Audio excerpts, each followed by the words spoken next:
Some of you, if you guys have listened to some of my previous podcasts, you know who Jason is.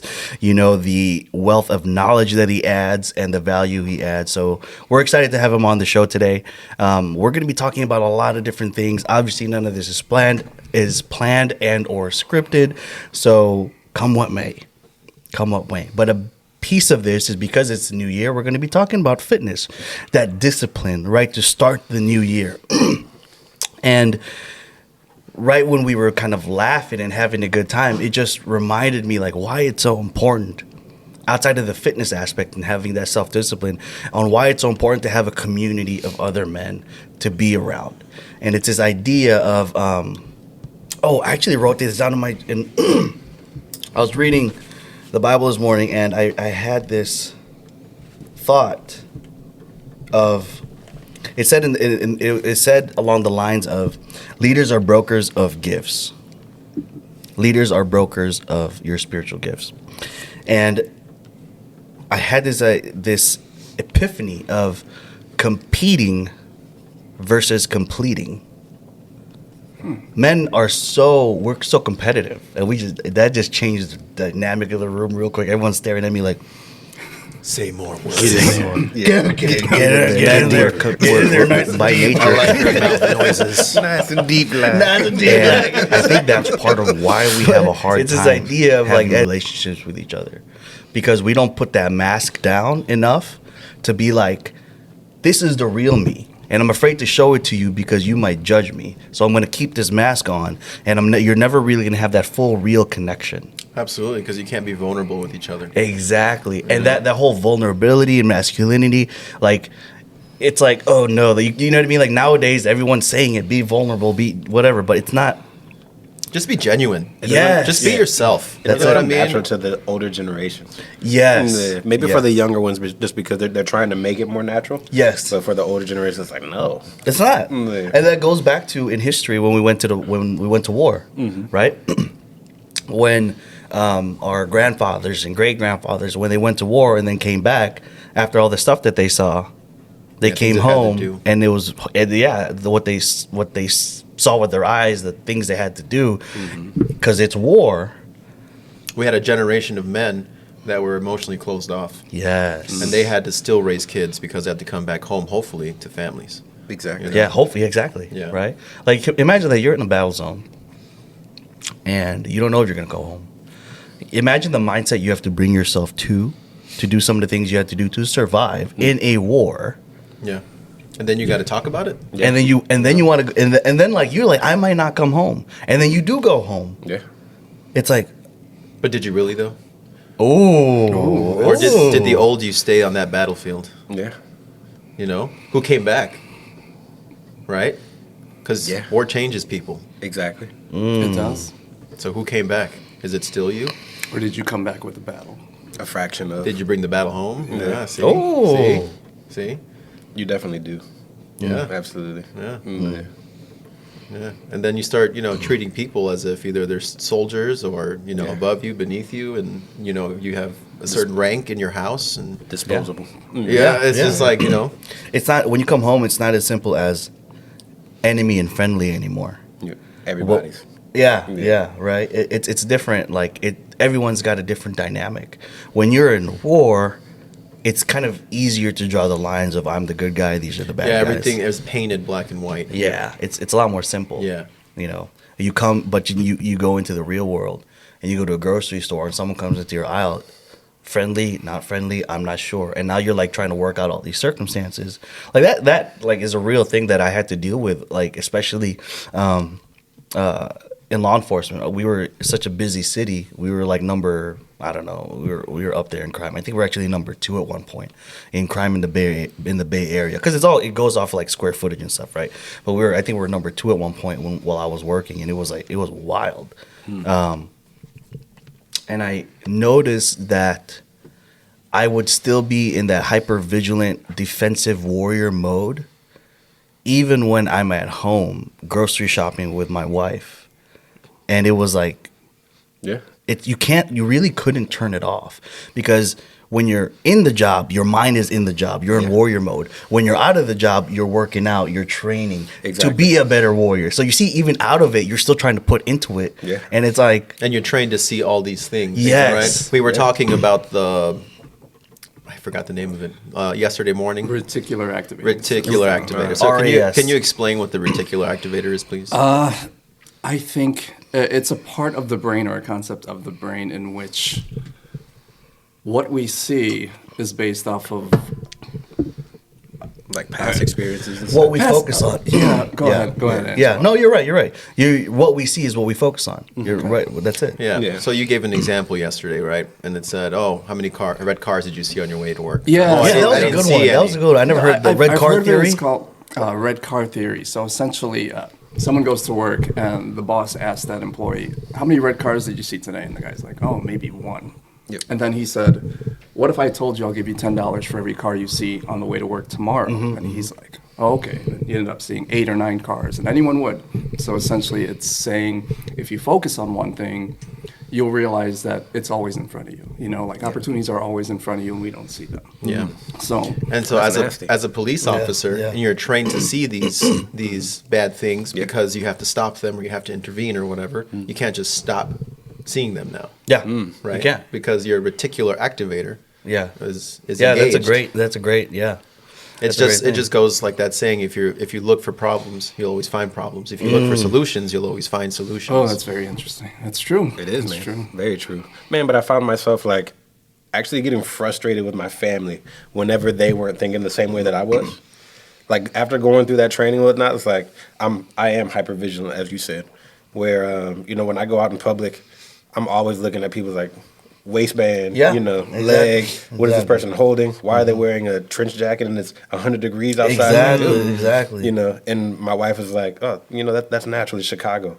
I said, no, that's not natural. Man, it's 100 degrees out plus the relative humidity or whatever, and this person's wearing a trench jacket. Why are you not worried about this? I get mad about that. Yeah. Yeah. They don't have the same training. Yeah. Yeah. Not only the frustrating. training, I feel like a lot of it's innate in men in general. Not just because of our biological makeup, but you go back to actual nature and you think of animals. Yeah. How they are in protecting their young and protecting their spouse, or the female animal within that family unit. And also the competition. So that brings in so many things with men. I look back to animals, and competition is one of them.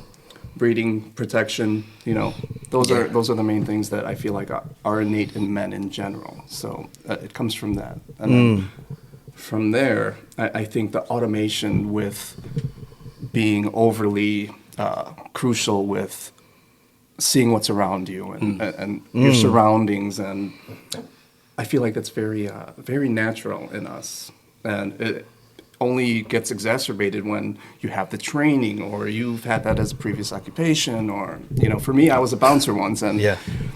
I remember walking to my car, and this was in Chicago too, in Lincoln Park. First thing you do is every corner, you walk around it a certain way, right? So you're analyzing, who's on your left, and you see the person in front of you, and you're examining them up and down. Is this person a threat? So you do it once, it's with you for a while. I don't think that ever goes away. That goes for people who are in the military, people who are in law enforcement. Yeah. It goes for so many things. Yeah. Man. Most definitely. But yeah, we have to always guard our hearts. Yeah. We always have to make sure that, we don't mistreat the wrong people, right? Like as military police officers, it's hard, And Yeah. I believe that's part of the reason why there's so many, the divorce rates in those huge. areas are Totally. so high, Yeah. Absolutely. And because it's hard, Yeah. We're just human. Absolutely. Man, so while we were talking about that, I had to look up a Bible verse because just talking about discipline in general, having discipline will propel you to, different levels in life. And Hebrews 11, no discipline seems pleasant at the time, but painful. Later on, however, it produces a harvest of righteousness and peace for those who have been trained by it. Yeah. That's very good. That is filthy. Yeah. Right. Which is Hebrews Absolutely. 11? Yep. Yes, sir. Absolutely. Might get that tattooed. Yeah. Did you say Hebrews 11? I'm talking like more so lower back. Lower back? Yeah. That way, every time I bend over, somebody sees it. Sensei. Yeah. Sensei no more.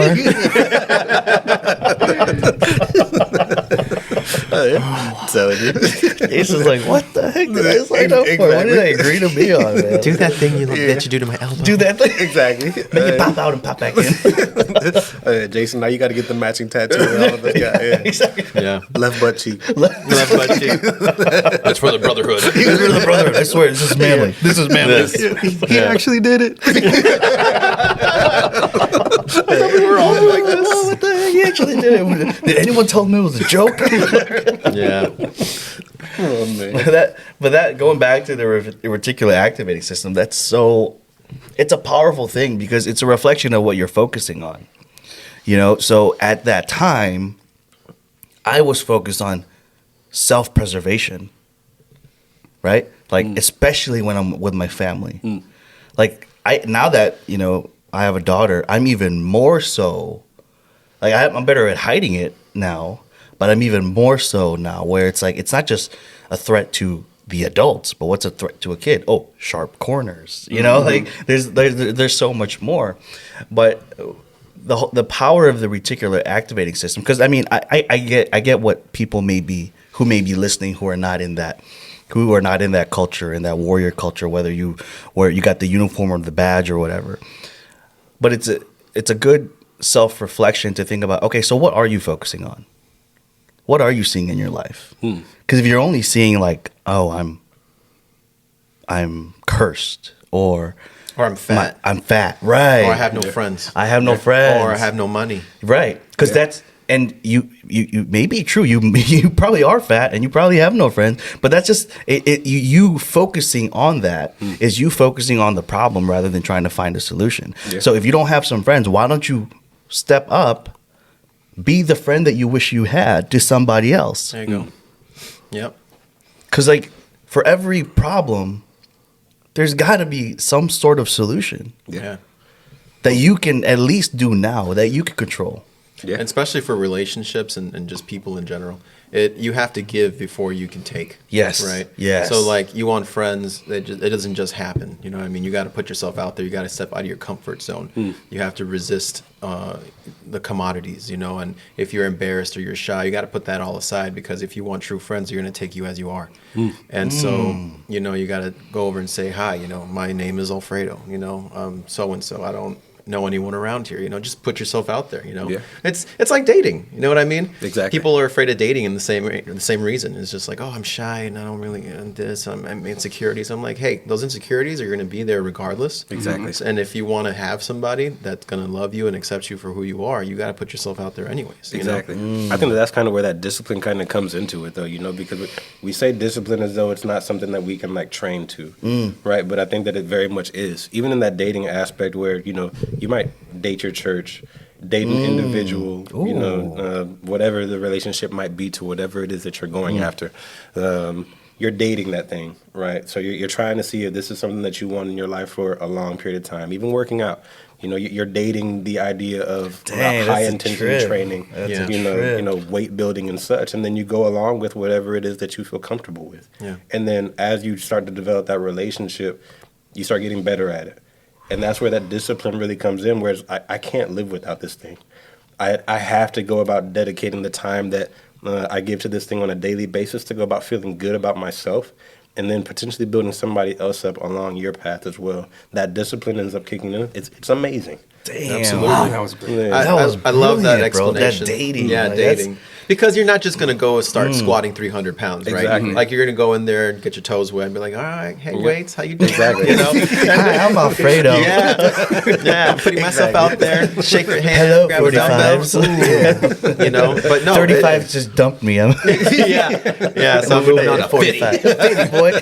Yeah, exactly. But that's a great way to describe that. That's so good. And that's everything in life. You're not Absolutely. a master. You're not in a deep relationship right off the bat. You know what I mean? Like you got to work at it. it takes man. time. Absolutely. Yeah. I'm thinking of all the things I'm dating right now. You know, Yeah. and one of them is Oh. the gym. You know, it's a big factor. And, How long you guys been dating? Yeah. Oh, is she nice? It's off and on. It's complicated. It's complicated. In a relationship or no? Oh, yours says in a relationship. Yeah. She's still single. What about the Facebook? What is the status? Oh man. Oh, dude. Oh my God. This is hilarious. It's amazing just listening to you guys to the point where I feel like I'm just watching you guys. I'm like, wow, this is awesome. I got front row seats. But going back to the whole so good. discipline with dating, it kind of makes sense because if I'm dating the gym, let's say, you need that discipline, which you learn over time just through consistency, right? I mean, that's how I see discipline, is just consistency. Yeah, man. So how long you been dating the gym though? That was my question. I want to say off and out. That's okay. Oh, That's okay. It's a good answer. Yeah. But, You should ask her. She has a different answer. when I think about the gym in general, I feel like I've been going over 2 decades. And when I say that, you know, I had to have my best friend say that. You know, he's like, we've been going for decades. I was like, wow, we really have been. 10 years is a very long time, but to say decades when people ask, wait, maybe I should get closer. Yeah. Try not to. To swallow it. I almost didn't hear that. Very well. Very well. He's like, I'm not coming back. I ain't coming back. I ain't coming back. Yeah. Oh, that's funny. And the reason why I ask is because as I got to know you yesterday morning, you got into bodybuilding. Yes. So tell us about that journey. Yeah, like I said yesterday, it's a long story and a long journey, but yeah, it's something that has been a part of my life for many reasons, and I'm trying to think of what the most important thing is in regards to that. And so many things come to mind. That's why it's such a difficult question. Kind of like when someone says, hey, so what do you do? You know, and I feel like I've done a lot. Yeah. And you have done a I lot. date many things. Yeah, exactly. And you really do. I mean, you bodybuild, DJ, mechanic, physical therapist. You've been around, bro. So you have You've a been lot around. of experience. You've been in a lot of relationships. I mean, do they know all about each other? Is the question. Playa. Try to hide one from the other. Yeah. Hey, Jim, I got to go to the grocery store, but it's not that serious. Don't worry about her. Don't worry about she's nothing. It's just produce. She's not. I only love you. Oh man. That's so funny, man. That's so funny. But you have been around in a lot of different ways. Like I mean, that sounds bad. I'm sorry, but That does sound horrible. It sounds horrible. And I'm not judging, but I have. But this whole concept of dating, I love it because there's who said it? There was a book that I'm reading, and I mentioned it to you before. I've mentioned it. I can't think of it. Tripping on the title of the book. I'm trying to think of it. But anyways, they said that when you are, let's say you're dating, right? And then you move in with each other before you're married, which is culturally acceptable now, right? That's, but in the Bible it says don't do that. Don't, do that until you're married. Don't, have sex and stuff. So in the book, he talks about how dating is like preparing for marriage. It's practice for marriage. But when you move in together before you're married, you're practicing divorce. That's very. It was such a unique thing because when you break up and you're not married, who's going to take this? Who's going to take that? Ooh. Is that not divorce? That's filthy. Yeah. But you just don't have the marriage contract. Yeah, I've never really thought about it like that. Bro, I know. Yeah. Isn't, you know what I mean? Like you're practicing divorce when you move in with somebody. And I mean, I'll be straight up and I'll tell them, Carlene and I lived together before we got married. We were engaged and stuff, but that was a different circumstance because I moved out to California and all that stuff. But that whole idea of dating is practicing for marriage. But then when you take it to the next level and you live with each other, that you're almost just practicing for divorce because it's like marriage without the commitment. Yeah. I totally agree with Isn't that a trip? Yeah. Absolutely. You're practicing divorce. I was like, It's legit because a lot of our relationships don't end up working out. yes. It's tough. And it becomes normalized. Yeah. Yes. You know, because Exactly. now, like you said, the culture is accepting of it. And it's like, oh, we're just moving in together. We take it to the next level. Yay. You know, Exactly. cute Instagram pictures and all that stuff. Right. Yeah. But in reality, like you said, you're really practicing. You're setting yourself up for disaster, right? Yeah. In the event that it doesn't work out. And then you have the forever dating people, right? Couples Yeah. that just like, well, we're just not going to get married. It's just a piece of paper, right? We're just Exactly. bringing the law into it. And just, Exactly. this and that. I don't believe in that. Yeah, and so it's like, well, no, it's not just that, you know what I mean? Like, there's a much deeper reason why God implemented the institution of marriage. Plus the tax benefits. Yeah. Plus the tax benefits. Yes, it's incentivized. Exactly. Yeah, and that marriage is really a safety net, right? It's a protection. It's a fence, right, to corral you both and to, like you said, the commitment, right? Like you're taking vows under God, saying it's me and you for the rest of our lives. We're going to do life together, the highs and the lows. Whatever you go through, I'm going to be there. If I mess up, you're going to be there. If you're whatever it is, for sickness and in health, riches and rags. So that is the perfect structure to raise a family in. Because children need stability, and God's original plan was man and woman. Right, and we see that in the Eden. Right, that was the first institution. Right, it's the family structure, and that's the safest way to practice intimacy as well. Right, if you're going to have sex with an individual. Now, all of these insecurities that you had, right, you can air them out. You can share them with someone else, and hopefully, if you chose correctly, and if this is a compassionate individual that truly loves you for who you are, they'll work with you, and they'll tell you, well, that's not something to be insecure about, or I never even realized, or why do you feel that way? Let's talk about it. Whatever the case is, Dude, that ends up being the case in like almost everything that we date, right? Yeah. Because you go to the gym because you want to look, the opposite of what you might look right now.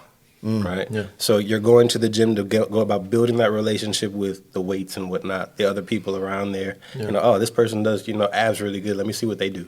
You start incorporating that into your life, and now you got that washboard, set of abs and such.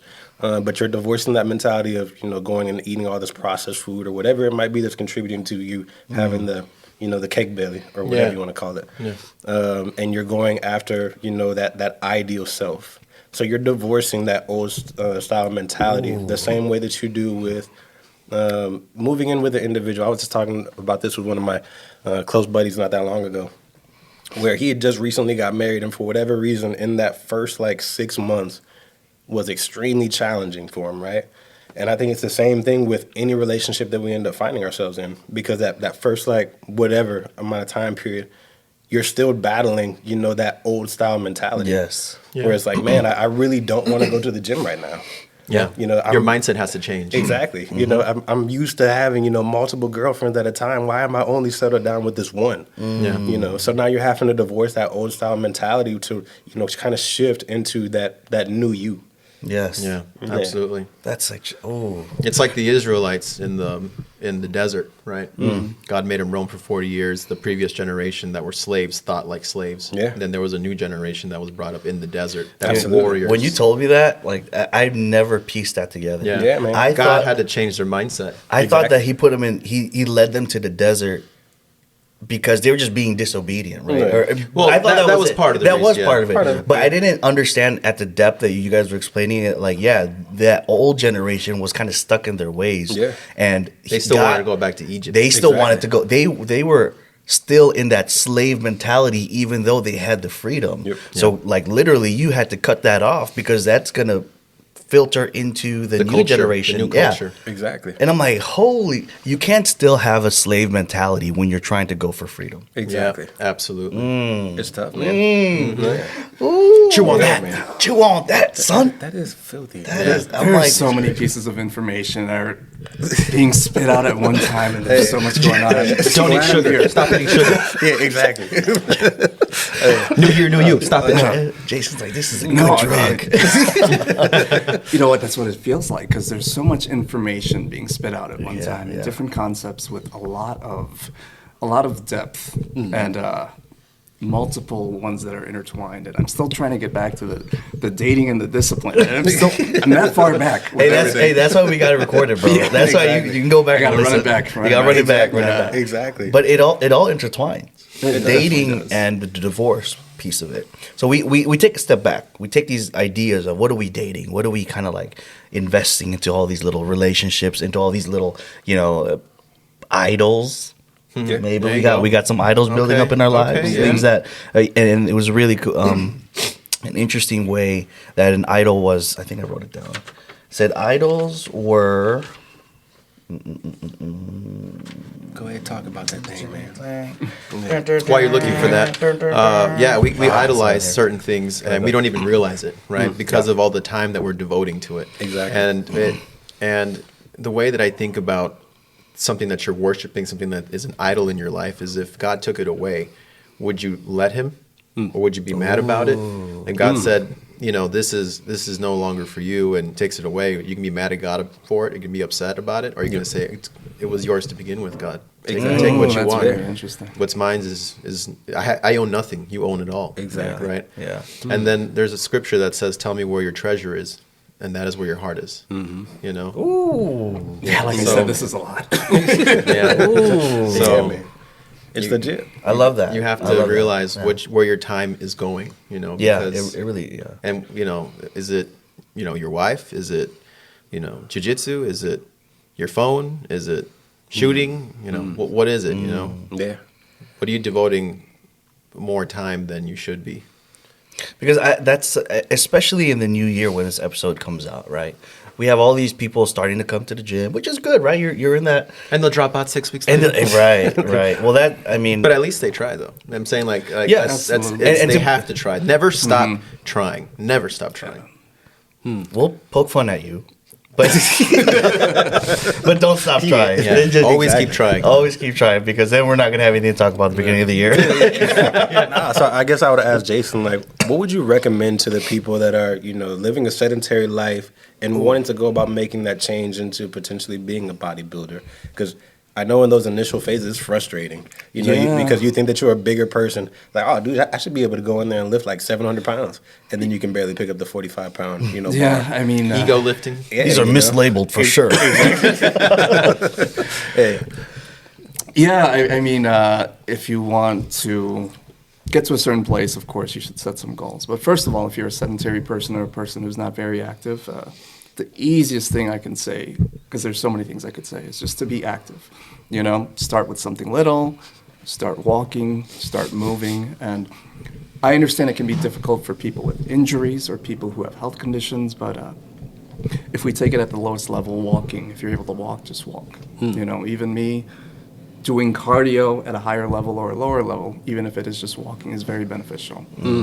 And So just starting, basically. Exactly. just starting. And you know what? This kind of goes back to the discipline. You have to take initiative, right? Exactly. And the whole idea of taking initiative is hard for some people, and for some people you just got to man up and take initiative. And people don't even have that mentality because they're stuck thinking, I can't do this, or I'm not good enough. So it's just a mental shift to some degree.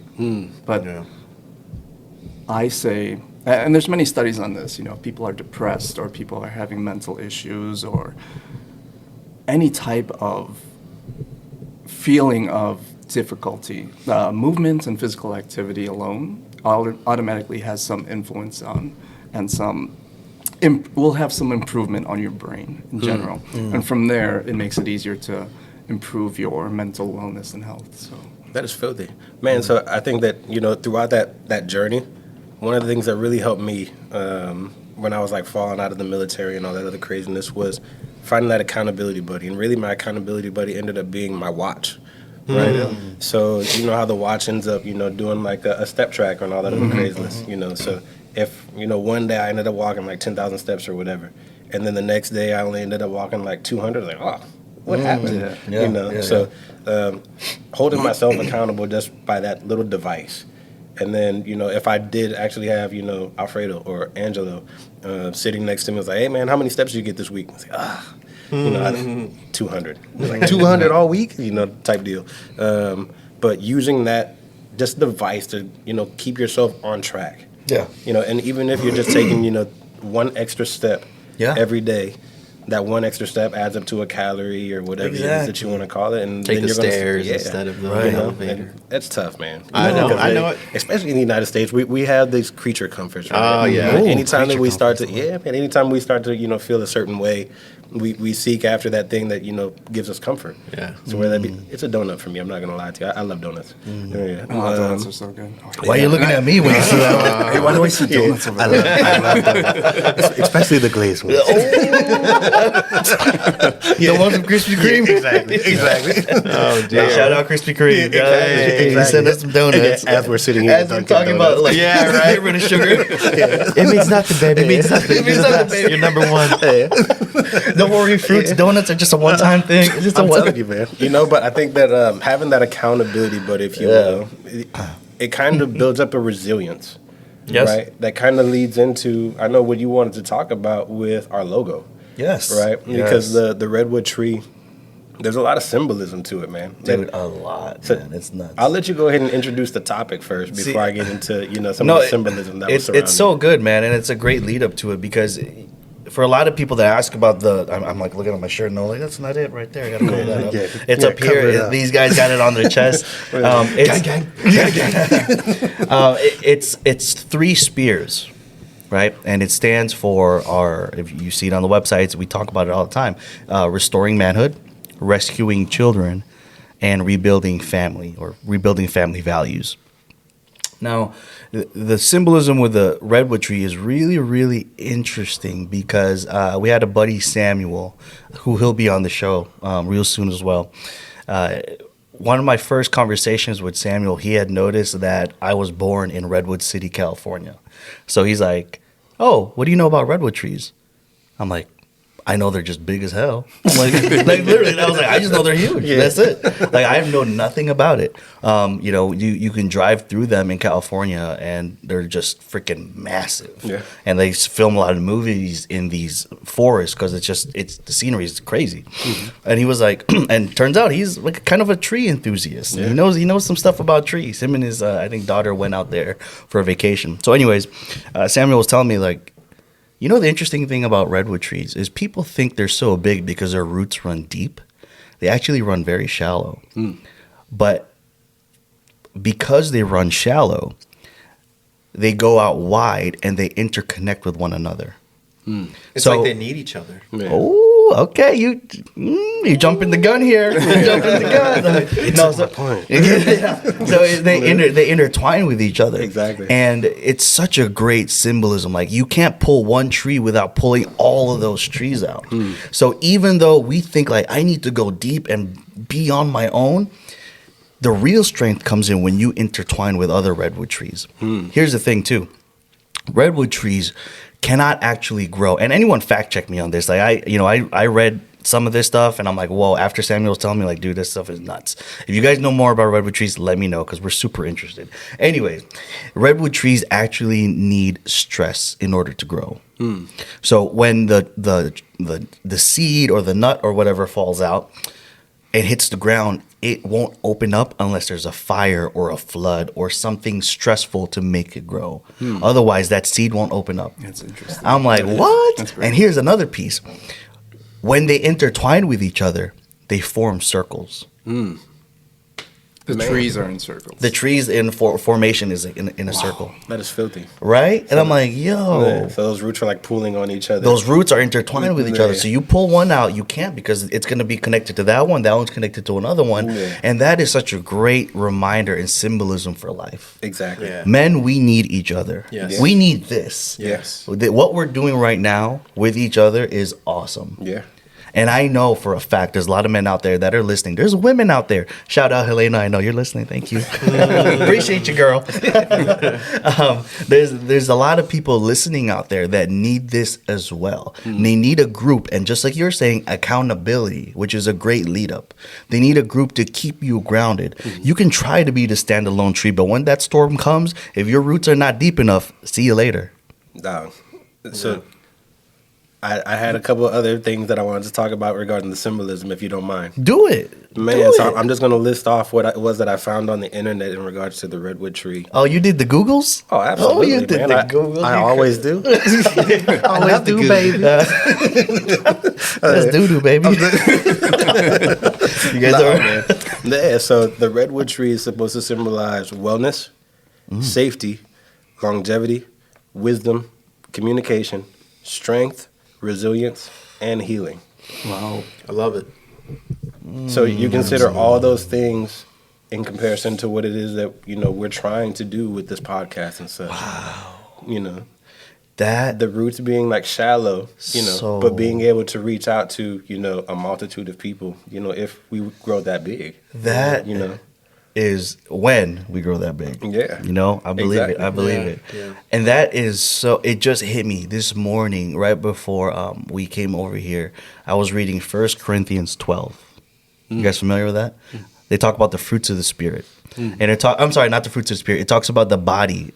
The body, how we are different body parts of the church. Of Christ. Explain that, because you actually explained this to me a couple weeks ago, and then I finally read it, and I'm like, holy crap. And then you're talking about it, Yeah. how it intertwines with each other. Like, you may be made to be an eye, but that doesn't mean the ear's not necessary. Exactly. Right? Like, if you're the eye and I'm like the ear, you're not more or less important than I am. Like, but I'll be like, well, I can't see. But that's Yeah. what he was made for. Exactly. And when we come together, we make the whole parts of the body, and that's how we move. Exactly.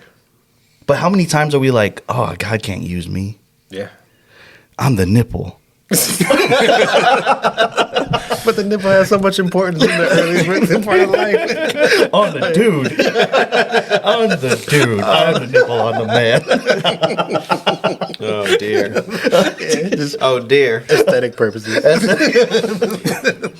God was like, I don't want you guys to feel left out. Where do I put? There you go. Two. I'll put two. I'll give you a buddy. Oh, man. And your parents were kind of weird. We'll give you 3. Yeah. You're lucky. You're lucky. Oh, man. But that I can you guys go a little deeper on that part of the scripture, because that I love. I think that correlates to that, hand in hand, Yeah, man. where you may have a different skill set than someone else. Doesn't make you any better or worse. It doesn't make them any better or worse. But you are made to play your role in the bigger part. And when you come together, you can move together. Right? And that's such a, oh man, like, So I guess it kind of goes into what we were kind of talking about, like prior to even starting the podcast, where you wonder, you know, the deaf person's, you know, music, if you will, how they end up hearing through, you know, their physical touch. oh, yeah. And such. And Interesting, then, yeah. You know, the blind person's dreams. Do they end up having, well, the blind person from birth, do they end up having the same style dreams that, you know, a seeing person Right. would have? The mute person's, you know, I guess communication, if you will. And, you know, of course, we have sign language and whatnot. But for the unknowing person, what do the signs really mean? They don't really mean anything. Right? So, Yeah. without, you know, those certain parts of our lives, we feel disconnected. You know, so that where I might be able to communicate with somebody if I am a signing person, but if the other person doesn't know sign, then everything that I'm trying to tell them is pointless. Up until I take out my phone, it's like, Yeah, you know, right. and now they can understand what I'm saying. But where's the bathroom? As I'm, you know, squirming in place, it doesn't really mean anything up until you can actually go about communicating. So I guess the interesting part about the way that the body ends up working is, you know, all those neural connections and such, feeding down to your muscles and such. And I think that that's exactly what the body of Christ ends up doing, right? Because we don't really move without some kind of, you know, neural pathway from the head. So God is feeding us, you know, all of these things that he wants us to go about doing. But if we move prior to, you know, him giving us the action, then it kind of just looks like discombobulated. You know, kind of like that person that's like breakdancing or something like that, and then they actually break. Yeah. Yeah, there's a verse that says that he is the true vine, right? And so if we have to be attached to him if we want to live. If we're disconnected from him, we're just like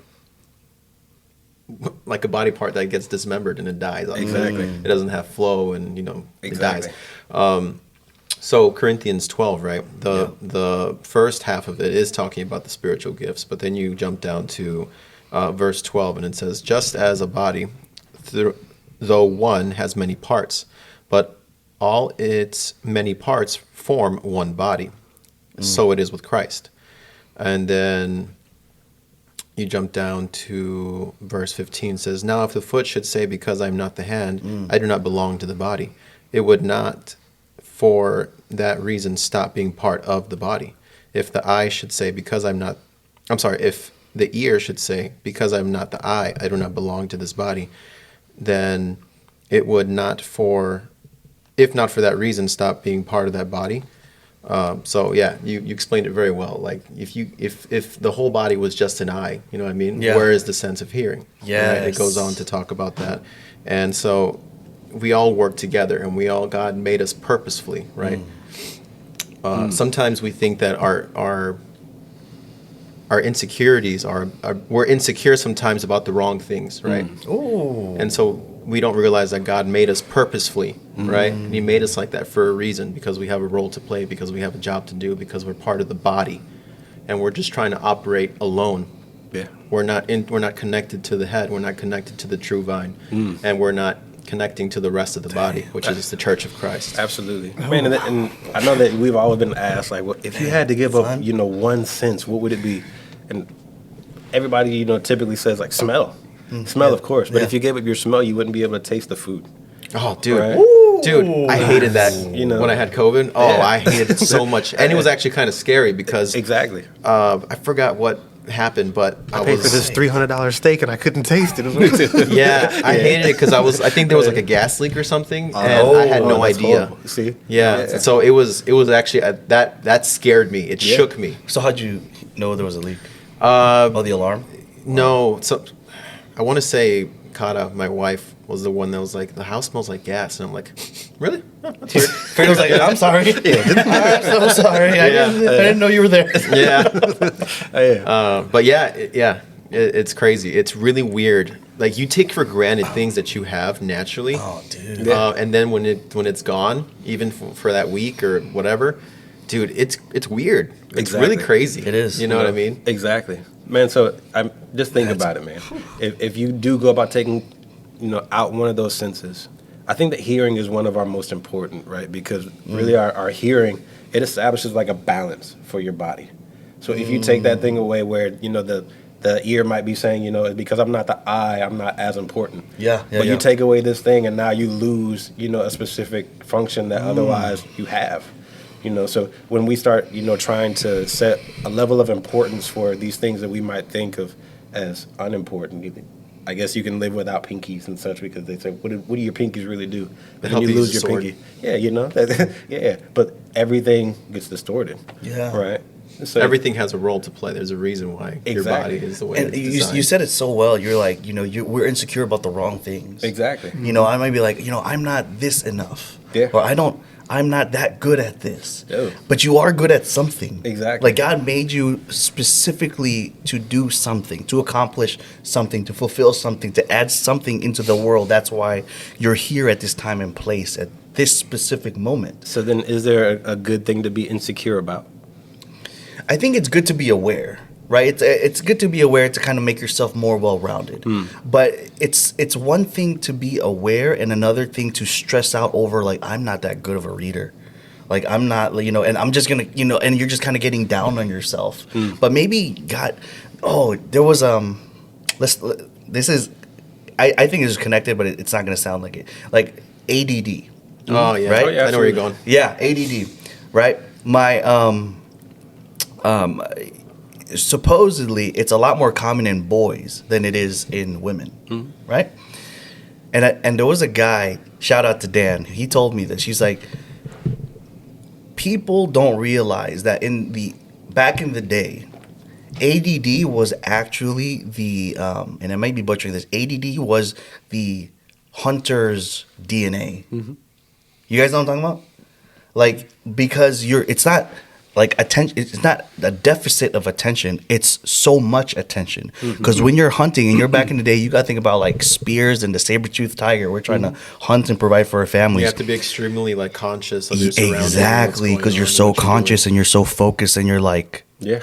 that's like the hunter's trait. Yeah. And I was like, what? But today it's like, oh no, we need to give you pills and medicate you to chill. Yeah. You're too much. Exactly. Yeah. But back in the day, you would have been a crazy hunter. Exactly. Right? And it's like, what? Yeah. Yeah. How do we get so? Is that trip? Yeah. Oh, it it is. really Yeah. is. That's a trip. Especially when back in the day, you know, you try to get a little boy to sit down and sit still.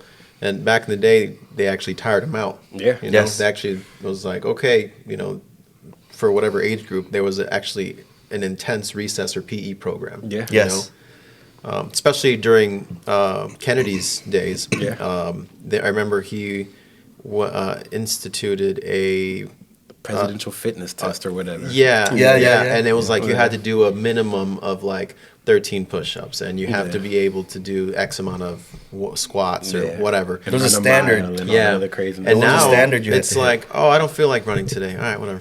Exactly. They need to bring that back. They really Oh, do. for Yeah. sure. They do. There's so much of our childhood that we learn, mannerisms, disciplines, even just habits. Yes. Yeah. And for me growing up, exercise was a big one because I'm from that time where it was about doing as much as possible, being the best in your class physically, and then just rigorous PE classes. Yeah. So I just need Bring it them back. bring it Yeah. back. Back when the female PE teachers used to look like dudes. Yeah. Exactly. I always Great see- job, Billy. Yeah, I always see memes of. Oh, it's that of movie. It's in my head. I shouldn't have thought that. Mr. Man.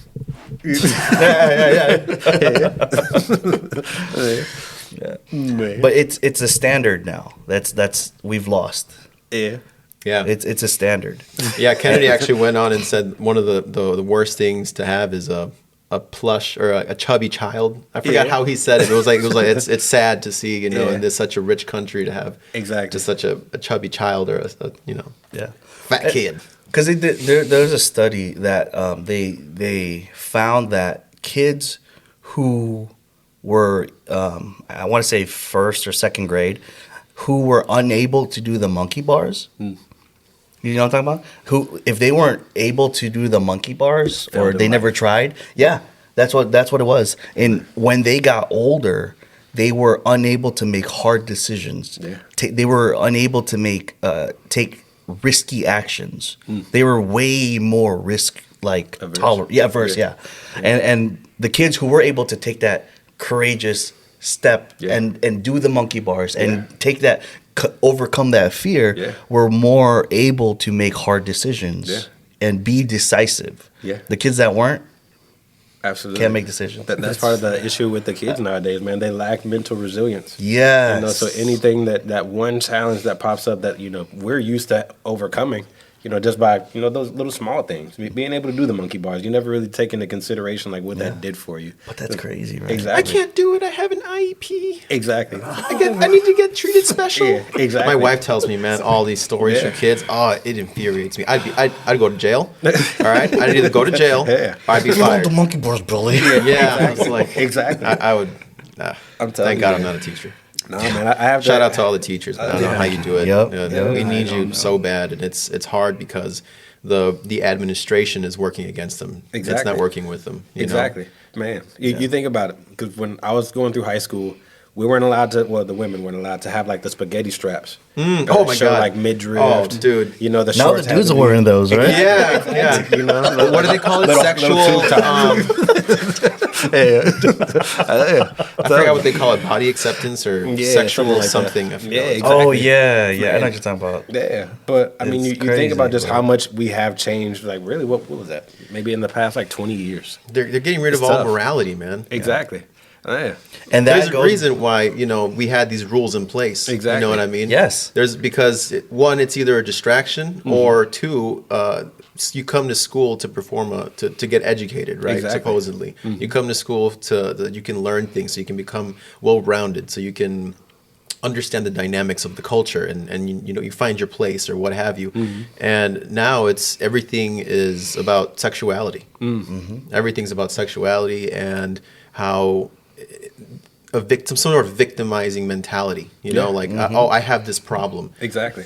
No, you need to toughen up. Yeah. You don't have a problem. Your only problem is that you're being molded to be a little bitch. Absolutely. And I guess that's the thing, man, You know? because you start accepting these things into like the schools, and now the teachers end up having to essentially like, nah, it's okay that they're showing their midriff and such. So now you're normalizing that sexuality. Yeah. Up until it gets to the point where the kids are going to be naked going to school again. They basically are. Exactly. I went to go pick up Kara at some point, and she always tells me, "Oh yeah, these kids, like I'm always seeing ass and boobs and all this stuff," and I'm like, "You can't say anything." It's like, "No, we're not allowed." So like, what do you do? Oh, they're not allowed. They can't even like. No. Really? Yeah, because that's some sort of discrimination. Exactly. Wow. Yeah. Oh, yeah. And it's like, what are we doing, man? Exactly. What are we doing? I mean, I already know that why the direction of the world is going the way it is. Evil has accelerated itself. Yes. It's not hiding anymore. Yes. Because Jesus is coming back, right?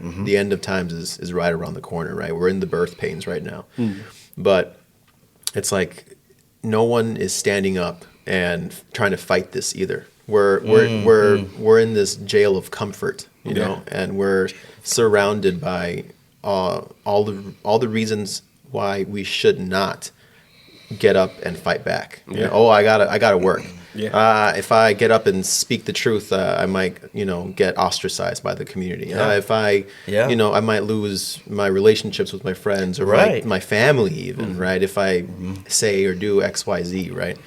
And so anyways, it's the rise of social media doesn't help that. It actually accelerates that. Yeah, it does. You know what I mean? Like, especially with the algorithms, Right. the people that are in charge want to show a certain thing. Right. It's like, propaganda. It's propaganda. right. So like if you go to a restaurant and you have a bad experience or you have a great experience, you can like Yelp about it, leave a good review. Other people will see it. Now they'll come. Yeah. And you can easily do the opposite and destroy a business super quick. Word of mouth. Yeah. These guys suck. Whether it was true or not, you could put it on there. Exactly. And then now the rest of the world will base their perception off of this one person, whether true or false.